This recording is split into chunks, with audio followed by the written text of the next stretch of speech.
Good morning, everybody. Thank you so much for joining us at our panel, Creating Happy Marriages, How to Build and Maintain the Perfect Partnership when Working with Outsourced R&D Services Firms. I'm Sheila Hemami. I am the Senior Director of Growth Initiatives at Triple Ring Technologies. We are based in Newark, California, which is in Silicon Valley, and Boston, Massachusetts. And I am coming to this from a background of spending most of my time having worked in the capital R section of R&D. I was a professor of electrical engineering for almost 23 years, vast majority of my time at Cornell University in Ithaca, New York, and then moved to Boston and spent 3 years leading and growing the electrical and computer engineering department at Northeastern University. In 2016, I switched sectors entirely, and I moved to Draper in Cambridge, Massachusetts, where I created and led a business unit dedicated to environmental challenges and getting medical devices to underserved populations. And in addition to doing that, I managed research and development at Draper.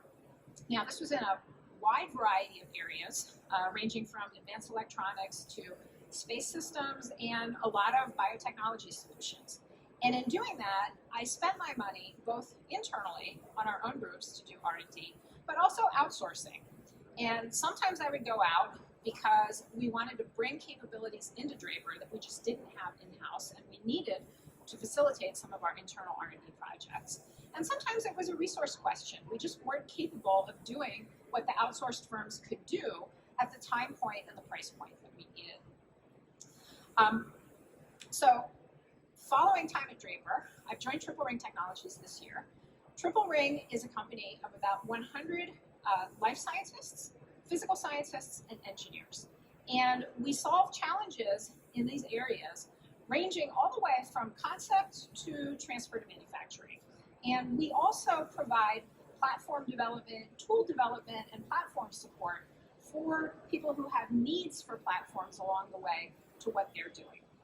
I was very excited to join Triple Ring because of having a very, very deep bench available of scientists and engineers, and the opportunity to really take that skill set and aim it at particularly interesting and challenging and a wide variety of problems that came in through the door is very exciting for me, especially as a former professor, where oftentimes your workforce, the students, are not quite as qualified as you wish they were. So that's my introduction. What I'd like to do now is have our panel introduce themselves. Nancy, why don't you start off? Thank you, Sheila. It's a pleasure to be here. I'm Nancy Schoenbrunner, CEO of AmplifiDx. So I've been in the in vitro diagnostic industry now for 23 years. 19 years was at Roche Molecular Diagnostics. I was the Director of Chemistry and Innovation Technologies, so helped with technology landscaping, identification and assessment, as well as internal early stage development that led to products. I transferred from California to Boston in 2014 to lead up the integration of an acquisition that Roche had made in the molecular point of care space, what's now the Cobus Liat. Since 2018, I've been in the entrepreneurial space, so sort of have become a serial entrepreneur. AmplifiDx was started last year in August of 2020. So just over a year ago, we are a RADx company. So NIH RADx stands for Rapid Acceleration of Diagnostics. It's been an amazing journey to bring this new molecular point of care platform very quickly to commercialization, and we could not have done that without outsourced development. Okay, thank you, Nancy. Rooz, please. Yes, good morning. Thank you for this invitation to join you on this panel. I'm Rooz Sobbi. I'm the Associate Director of R&D at Terra Biosystems. Terra is a startup actually based right here in Manhattan on the east side. So I've been with Terra for 5 years. I actually brought the technology from the Founders Lab from University of Toronto, as well as the lab of Dr. Radisek. My background is actually in physiology, cardiac physiology, electrophysiology. I've spent many years, I can't even count how many years, developing animal models of cardiac arrhythmias. And I was actually in Toronto where I kind of got introduced to this technology and sort of a light bulb moment that this technology can really replace sort of the animal models that we using for this many years. So I could be biased, but at Tara, we generate the highest fidelity cardiac biology in a dish, and we can use this biology to really help with early drug development. We spent many years sort of making our platform very reproducible, consistent, to be able to help sort of the gap that we found between some of the in vitro assays out there, animal models, and sort of in between that when you get the drugs to humans. Okay, great. Kevin. Hi, I'm Kevin Limtao. I'm a systems engineer for Triple Ring Technologies. Been working with and for Triple Ring for about 8 years now, since the 2013 timeframe. Very recently, a couple years back, I moved out here to the New York area, from Silicon Valley, to work for a company called Ascensia Diabetes Care, working on their blood glucose meter line, the contour line that used to be part of Bayer, and also working to develop their continuous glucose monitoring solution as they look to out into the future for the entire diabetes space. Most recently, came back to Triple Ring as a remote systems engineer, working out of here in New York, working on everything from early stage concept development to feasibility, through systems integration and test, V&V, all the way out to transfer manufacturing, for mostly in vitro diagnostic devices and a lot of medical devices as well. Okay, great. Thank you, Kevin. So it's early in the morning, and hopefully everybody's had their coffee. So now that you know who we are, before we go through our panel discussion, what I want to do is get a little bit of a sense of who you guys are so that our panelists can aim their responses in a way that's going to be most helpful for you. So I could call on people, but I don't think I'm going to put you on the spot like that. So let me ask, so how many of you are working in what you would term a small company? 2. Okay, mid-size? Maybe I should, okay, and large? And then do it on phone, so that's okay. So now I've scared him away. So with that, now what I want to do is pass over to our panelists and start off and ask, the first question is why did you choose to engage with outsourced R&D? So, and with that, I'm actually going to start with Kevin, because while he's at Triple Ring now, he does have quite a bit of experience with engaging with outsourced R&D through the experience that he just described. Absolutely. So coming from a medium to larger size organization like Ascensia Diabetes Care, while we had a strong R&D team out in Westchester County developing our continuous glucose monitoring line of solutions to try to break out into that space. Oh, sorry. Can you hear me better now? We had, limitations in our capabilities and skill sets, especially when it came to on-body and kind of subcutaneous sensors and the durability that we were seeing in some of our clinical trials. So what we really needed to do was find an organization that we could approach that could help us with modeling and simulation of these sensors to evaluate their durability, given a lot of parameters that our manufacturing line had available to them in terms of adjustments to that design and the manufacturing process within. And so we reached out to firms like Triple Ring specifically to help us understand this problem and to basically fill a gap that we had within our R&D team that we were not going to be able to fill otherwise. And so thankfully I've been able to see this from both sides, both from Ascensia Diabetes Care side, trying to fulfill a capability and skill set that we didn't have internally, but from the Triple Ring side, we also see organizations come to us for not just a specialized set of capabilities, but rather a co-development partnership all the way from, again, early stage concept development all the way out to transfer and manufacturing. So thankfully, I've been able to see both sides, and Triple Ring Technologies, we like to say that we can basically fill the roles that smaller companies all the way out to larger organizations will be. Okay, thanks, Kevin. Next, I'm going to ask Rooz to talk about his experience, which is not quite a product-based experience, but nevertheless an outsourced R&D experience. Yeah, absolutely. I mean, I'm going to give you my perspective from a much smaller company. I mean, to make the tissues that we're making, so the quality, to making the quality we have, I mean, we have a fairly complex platform. And so going back now to year one, there was the three of us, and the three of us had expertise in tissue engineering and biology. And even though we had some support from the academic lab, that's the founders lab, from an engineering perspective, it was very clear for us and for the sort of the next generation of the platform that we needed mechanical engineering and software sort of developers to get that platform going. And with any startup, the first few years, resources are very limited. So it was really not practical for us to hire all the necessary people, that kind of skill sets that was required. So really, it made complete sense to try and find a company that had a broad range of expertise. And actually TripleRing turned out to be sort of that partner for us. And we did engage them. We had some issues. We make our tissues, and after we make our tissues, we have this really long maturation process. We put a lot of resources into our tissues. So it's really important that we were able to track these tissues, be able to make them, and make sure that they get to the endpoint. And one of the things that we had was electrical stimulators, and there was nothing on the market that we could just buy off the shelf. So we really had to make this sort of custom for us. And we had really nowhere to start. And it was companies like TripleRing who were able to actually get their feedback and see what is feasible and actually make this stimulate for us. It's been very successful, and we're actually using those stimulators to this day. Okay, thank you, Rooz. Nancy, you have yet another experience perspective. Yeah, so mine is loud.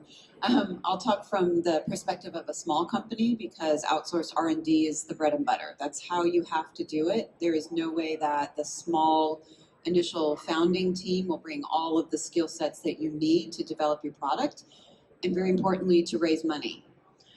So you need to show concepts to investors and a path to go from a concept to a proof of concept to a feasibility to manufacturability. Specifically with AmplifiDx, we're part of the RADx program, which is crazy, absolutely crazy. It's sort of like NIH meets Shark Tank. So we got into work package 1, as it was called, where we were given 4 weeks of funding and time to show feasibility of a system that was still at the breadboard stage. Because we had outsourced development partners, they were able to flex not only their capabilities, but also their capacity, their staff, to quickly, fully develop this into a working prototype. It turned out to be, NIH didn't move as fast as they said they would, so it turned out to be 8 weeks. But still, 8 weeks from breadboard to a working prototype that could be shipped out and pass the feasibility standards. I knew some other companies that were in the RADx program that were academic spin-offs that actually thought they were going to hire staff, train them, and do the development in that 4-week period, which is absolutely impossible. And of course, they were kicked out of the program. There's just no way. So the ability to, RADx is a very extreme example, but the ability to flex the staff depending on your needs and your funding capability are the absolute bread and butter of any small company, early stage startup, to get to those different milestones in a very cost-effective, agile manner. Okay, thank you. And I think what we see there is 3 different examples and experiences of perhaps what we would expect to happen in dealing with an outsourced R&D firm. But the next question I want to direct to the panel is, what is not what you expected? So what came up with an outsourced R&D partner that you had been working with that you didn't expect? And Nancy, I'm going to start with you on this one. Great. So we had 2 outsourced development partners on the engineering side for our device, the instrument and the cartridge. We got into a phase where we were preparing for an external clinical study and realized that we had a problem to be able to manufacture the cartridges in a clean manner. So we're molecular, point of care. Molecular assays can often suffer, they're very sensitive, and they're also prone to amplicon contamination. So we had unfortunately run into an amplicon contamination issue, and we were planning to move into Triple Ring, who, in addition to offering the engineering services, also has incubation services. They have phenomenal incubator space with biosafety level 2 and 2+ labs. And we were planning to move in there, but then we realized that we had the contamination issue. So called them up, was able to move in early to do at least that small pilot manufacturing. Everything was clean, thankfully, and we passed that study. So that was another surprise, and it's a benefit. You know, Triple Ring is in Boston and Silicon Valley, so where a lot of the medical device companies are. So the ability to be physically co-located in the space, or at least be able to use those facilities, was an unexpected plus. Okay, Nancy, thank you. Rooz, I know you've had a different experience. Yeah, absolutely. And again, going back to sort of the limited resources that we had, at the beginning, we knew what the issues were sort of for the next generation, but we had to tackle them one by one. And the first thing we wanted to tackle was sort of the software part of what we're doing, and sort of the platform itself. We're tracking motion in the tissues. And the algorithm that we had that came from the founders lab, it was working, but it wasn't working to sort of what we wanted to. So we started the process of trying to find an external vendor. Initially, I think we identified 6 half a dozen software vendors that had really expertise in motion tracking. And when talking to Triple Ring, we found they could do the software and they had expertise in motion tracking, but they also had expertise in other parts of the platform that could help us down the road. And that was actually really intriguing to us. We wanted to gain someone for a sort of long-term collaboration. So if you understood our software and they understood our platform as well, so they can help us with the platform. I think that turned out to be a sort of a surprise when we just went out there looking for software, that they also had this other expertise that they can help us with. And we did end up engaging in different parts of the platform for the second generation. And that turned out to be very successful. We're still using some of those platforms that we developed at Triple Ring to this day at Terra. Kevin, would you like to add something? I'll be brief about it. I guess the only thing I'll add, thank you for the stories and experiences, is that hopefully there are several things that you learn that are a little bit unexpected when you come to an outsourced R&D firm. The reason being is that Triple Ring Technologies, we don't like to see ourselves as an example as a contract manufacturer, that you provide a design and you just expect that design to get replicated over and over and turned out, where you hope things are much more regimented.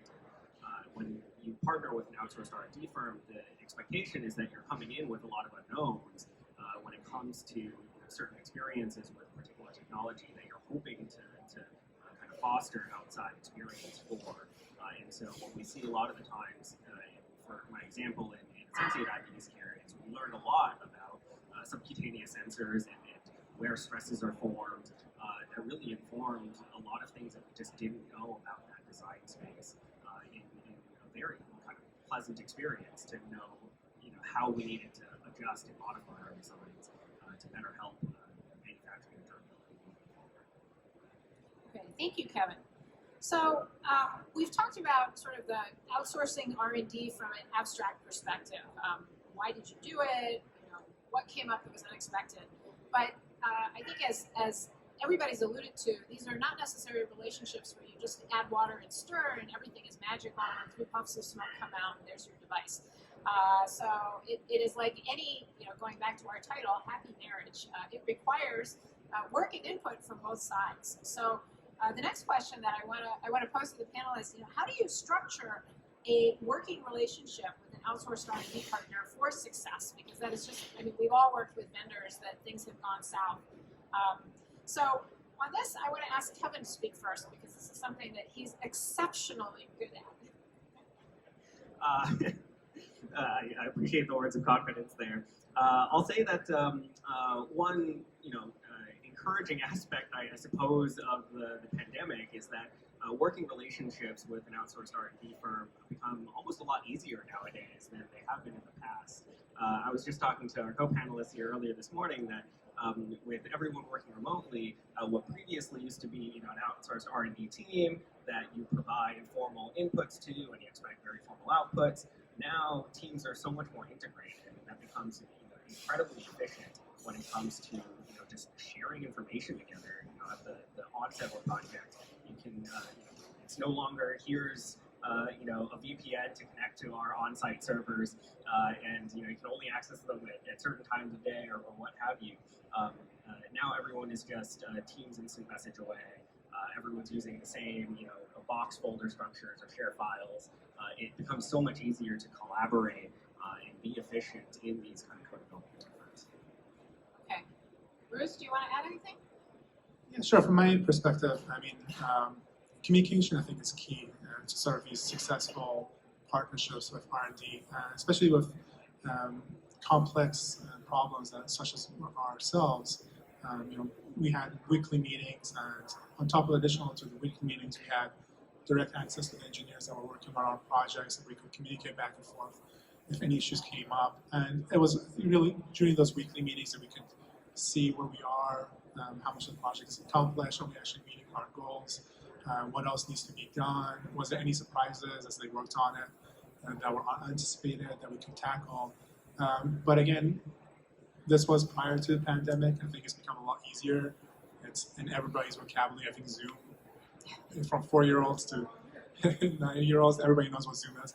It's just a lot easier nowadays, but even back then, having Zoom meetings and calls and emails back and forth were really helpful. Nancy? Yeah, I would echo communication is key, aligning interests and expectations, planning for the oops and having a buffer in your timeline. Those are all important to make it more concrete. So AmplifiDx is the legal manufacturer. We're responsible for setting the specifications. We will do the registration with the FDA and other regulatory bodies. So we own the product. We have to say what needs to be built, how do you test for that it passes. We're using some, in addition to Zoom, we're using some cloud-based tools to manage the product, and we're getting into life cycle management. So setting the features of what's going to be launched, what's going to be improved, what the next stages are, aligning all of those features from our engineering partners' perspective, from us as the integrator perspective, from feedback from external clinical evaluators to regulatory and quality. We put all of those into Smartsheet so that we can assess and prioritize the features for that product lifecycle. Okay, so communication and smart management, I think, is the theme that's coming out here. So I think the last question we want to touch on here is large companies and outsourced R&D. So I mentioned in my introduction that I work for a company with a very, very large R&D budget, and we outsourced quite a bit of R&D, and I feel that we felt that we were doing much better overall with our R&D with those outsourced R&D partners integrated into the entire system than simply keeping everything in our four walls. So given the experience that some of our panelists have with large companies, we want to pose the same question to them. How can large companies successfully use outsourced R&D? And Nancy, given your experience with Roche, maybe you'd like to start. Sure. So in my role, I was more doing technology landscaping and assessment. So it was looking at academic groups or startups for their technology. But Roche as a whole is a very large company, very scientifically strong. In the diagnostics space, there's not a lot of outsourced R&D. I think this is an area that Roche wants to move into. There was one particular area for diagnostics that was outsourced. That was software development. We had the capacity, but not the proven capability. There were too many very high-profile projects where milestones were consistently missed, and so the company decided to outsource that software development, and that was highly beneficial to the company. Kevin. So from a large company perspective, the experience I had was you mostly look to find expertise and capabilities that you don't necessarily have in-house. Again, even though our R&D team, just the R&D for a group was about 100, 150 people strong, there's always going to be gaps where you have to find skill sets that you're just not going to be able to hire and have on site full time. And so that flexibility really becomes a powerful tool to find outsourced R&D firms that you can, very specifically target the partnerships that you want to further your development goals. And so I think that's what we find most commonly in triple ring technologies partnerships with larger firms is kind of capabilities and expertise that we can kind of fill those roles. The hope is that we can also work throughout the development process. But again, for larger companies, I think we find that filling those skills and expertise is really a key element of our relationships. Okay, thank you, Kevin. So this is a panel discussion, and thus far only our panel has discussed. So what I'd like to do now is open the floor to questions or comments for that matter. We can turn this into a robust discussion. So please feel free to direct a general question to the panel, or if there's somebody specifically that you would like to call something out, then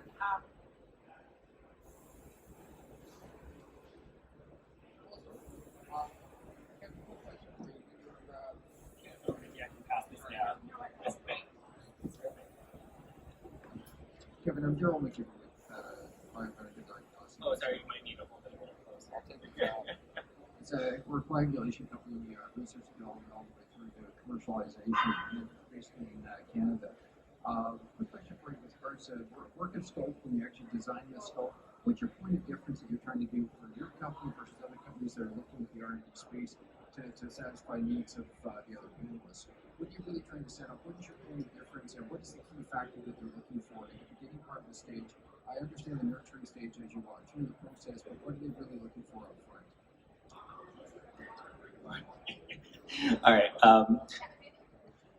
Yeah, absolutely. And maybe I can confirm. It sounds like you were wondering how you set up kind of boundaries of scope when you're working with an outsourced R&D firm. Is that correct? I guess throughout the development life cycle. Boundaries are one point, but the point is, how do you have a point of difference? What are you looking for? How do you satisfy their needs up front so you can nurture the process as you go through the process? Oh, okay. To repeat the question, it's how do you nurture kind of the upfront work, early maybe concept development stages to make sure that you're on the right path all the way through the various phases of the development life cycle, all the way out to transfer to manufacturing and beyond. Right, and a point of difference versus your competition that they're also be looking at. Oh yeah, absolutely. And so the reason I've loved working for and with triple ring technologies for the past decade of my career has been the fact that we are very strong in the early stages of concept development. Nancy mentioned this earlier, but we have the scientists through all the physical sciences and the laboratory space, BSL-1, BSL-2, BSL-2+, for in vitro diagnostics, for medical devices, to really get the concept feasibility understood very early on in the cycle. And so what we like to propose to a lot of our partners is that we start with phase 0 efforts, and that is making sure that whatever feasibility you've shown in your laboratory space can be replicated and shown on an evolved prototype and platform that triple ring understands can be scaled throughout the development lifecycle. And so that kind of phase 0 relationship where we're transferring the knowledge in a very rapid time frame. Typically we think of phase 0 projects as being 2 to 3 months of work of very rapid pace, just replicating an immunoassay on our bench, showing that we have the capacity to run it, showing that we have the capacity to develop, say, the microfluidic platform that is going to run that immunoassay. I apologize if it's a very IVD-focused example, but we really try to focus on those kind of concept feasibility and prototyping efforts to make sure we have line of sight towards all the later phases of the development life cycle. That's fair, thank you. One further point to that, we usually run into the issue where there's a biomarker or something that's actually along the curve. The problem is the quality system hasn't been established properly to actually do the clinical. So in a lot of cases, we go backwards, and a lot of people don't want to hear that because at that point, they're really through the seed burn process at that point, but we have to take them back to a point where it's actually going to be realistic so we can finally get to a commercialization standpoint. A lot of the places don't give proper guidance on that. If I may, one other question for Bruce, if I can.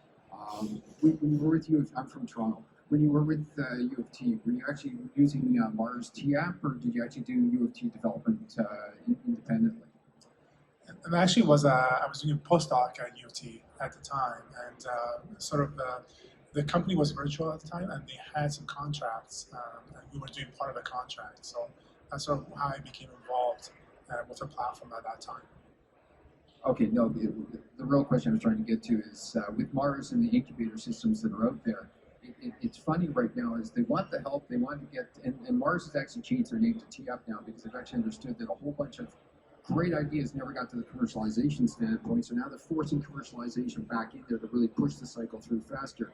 What they're having difficulty doing is bringing partners from the outside in. It's very, let's just say, insular in the way they've actually set the process up for this. So for companies to win, and I've got very good contacts inside, but to actually get promoted in front of all the other players, the incubators do themselves a disservice by not forcing down the information to all their partners until it's too late. In a lot of cases, they'd be better off to have like more information sessions, and Mars used to have a very good one, but they've canceled it now.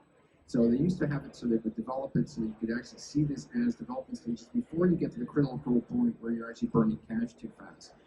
Has anybody dealt with incubators that are out there that actually do this on a more progressive basis? And I've worked with JLabs as well. So I mean, my involvement at the time with Mars, and this was 5 years ago, Mars was just up and coming, and I hear you, and this was the common complaint about that whole incubator space. It wasn't really, there's a lot of exposure, it wasn't a lot of partnership that was coming in, and I think there was a lot of frustration at the time. So I completely agree with all the points you made. So maybe I can add something to that. So having spent so much time on the academic side of the process, and then when I was at Draper, many of my outsourced partners were in universities. So I like to say I experienced the grief of tech transfer from both sides. And this is actually something that I've brought to Triple Ring to address exactly what you have brought up, that, you can't, it's not a clean handoff that all of a sudden, congratulations, you graduated from your incubator, here's the little rolled piece of paper, now go forth and succeed. That the concepts of sort of pragmatic engineering input way earlier in the process than companies typically get them in incubators, I think can exponentially increase the speed to either successfully commercializing or pivoting or folding, right? There's a lot of resources that are spent on sliding backwards because people make decisions with their best skill possible, but they just don't have skills to make those decisions. And I think that incubators are now very good at recognizing that technology startups coming out of research labs or academic labs, that they need a lot of business help. But somehow we forget that these are people who have very, very deep, very narrow skill sets, and they need comprehensive understanding on not just basic engineering decisions, but also the whole concept of scale up and supply chain. And if you choose this material right now, when you get 3 years out, you're never going to be able to make more than 1,000 parts a day for various reasons. So this is actually something we actively have a program on at Triple Ring to try to accelerate innovation. That's an outstanding question. Okay. Other questions? Now that the microphone is in the audience, it's easy. Please tell us who you are and where you're from. great friend of Nima from Process Intelligence. And we are external R&D providing on-demand molecular simulation, mostly on the process side, not on the devices. We have some drug device combinations for drug development options. My comment is on the first question and the third one. The first one, like a relationship from the companies to R&Ds. So I think we also need to talk from the R&D providers to the companies as well. So what we think, what's our experience with the companies, and what are the challenges we have seen. But my main question is on the third point was, it's not just the quantity, not just the quantity of the integration or the work, but also the quality. Right? So I'm working with big organizations, they have different teams, they share the data, but they don't share the method, right? Or we cannot attend all the meetings that they have internally. So they're working with, for example, the process development, then they have their own internal meeting with the tech transfer and the scale up. There are lots of information being communicated there that's not communicated to us, right? Then we have to, work back and forth and ask more questions, getting involved in all part of the organization, which internally causing some kind of political conflicts for them. And at some points we have to have some uncomfortable discussion that your scale-up team is not doing that in a proper way. Then the scale-up team, they say, you know what, I don't like this guy. This is part of your job. We don't want to work with you. And everything falls apart. My question is how you kind of improve the quality of this working relationship, and the kind of hierarchical level. If you're starting from your R&D lab, can you bring the management of higher level people to add this umbrella of, hey, the other part of the organization also should work in this. Everyone is working for a solution to have for the critical mission of the company. So I'm going to say one thing and then hand off to Kevin, and the others may have something to add, which is, I think one thing that we have identified is the real importance of having a single point-to-point contact, right? So there is one person at the company who is communicating, possibly even on a daily basis, with the person at the outsourced R&D firm. And it is their job to make sure that those situations that you are describing are, if not wholly preventable, at least substantially mitigated. Because if nobody owns the relationship, then it's very easy to kick it. Okay, so Kevin, maybe you want to add something. No, I think that's very well said. My first manager when I came to Triple Technologies had the best example, which is the one neck to grab, being the most important element of any relationship between an outsourced R&D firm and our clients, is really having that consistency in personnel all the way through the process. And what we like to have is dedicated systems engineers working on any given project that we have that are helping that project move along from the early stages of the development effort all the way through system integration and test, through verification and validation, and transferring manufacturing.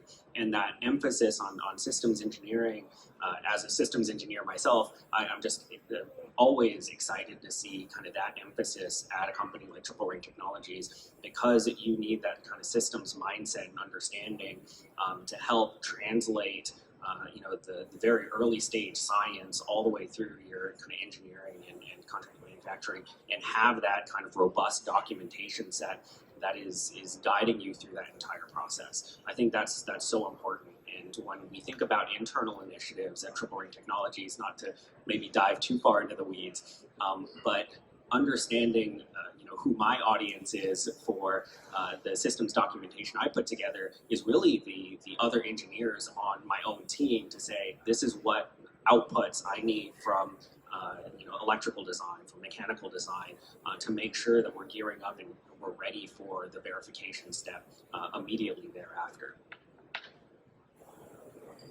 Okay, so do you guys want to add something? I think you probably do. I think you spoke to an issue that happens whether you're not outsourcing or you are outsourcing. When you're developing complex systems that go through a life cycle from concept all the way to production, maybe obsolescence at some point, but we're focused on the early stage, getting it into commercialization. We're developing complex systems. Systems have multiple parts. each part can fail or work, or it's complex because they interact with each other. So there's finger pointing. Absolutely happens. In my case, it's an instrument that has hardware and software of different types, a cartridge, and chemistry. Those things have to work together, and when they don't, it's hard to figure out why. And there's a lot of finger pointing. Oh, it's this, it's that. What Kevin is talking about is having a systems engineering perspective, and that's on the contract development partner side. You also need that on the company side. It sounds like in Rooz's case, the company is very strong in certain aspects of the technology, but not bringing in all of the engineering aspects. So it's hard to understand when your engineers are sort of finger pointing about why something's not working. It's very hard. Or in your case, you want to go from the development partner to the contract manufacturer. Maybe you're helping to develop the processes. You just have to have good communication and a common understanding. There needs to be a single point of contact on the company side that's going to make those tough decisions. They might be wrong because it's hard to understand, but you have to make a decision. You have to have one person that's making that and owning that. Yeah, I'll echo that. I mean, from the perspective of we were working and being the point person, there's a lot of work on my part and my company to make sure there's buy-in from everybody else as we're advancing, so there's no surprises, and we get to a point where we have a product and the management's like, this is not what we were expecting. So I think for relation to work, we both sides need to work and communicate, and then internal communication I think is the key as well, to make sure that what we set out, the goals that we set out, we're actually meeting those goals. Okay, so I think we've reached the end of our panel time. I want to thank our audience very much. People are around, so if you have questions that you didn't want to ask in public or follow-up questions, you can find us at the Triple Ring booth, which is 1104 off in the corner in that direction. We'll be here for this today, and a couple folks will be here tomorrow as well. So thank you again very much for coming, and have a lovely day today.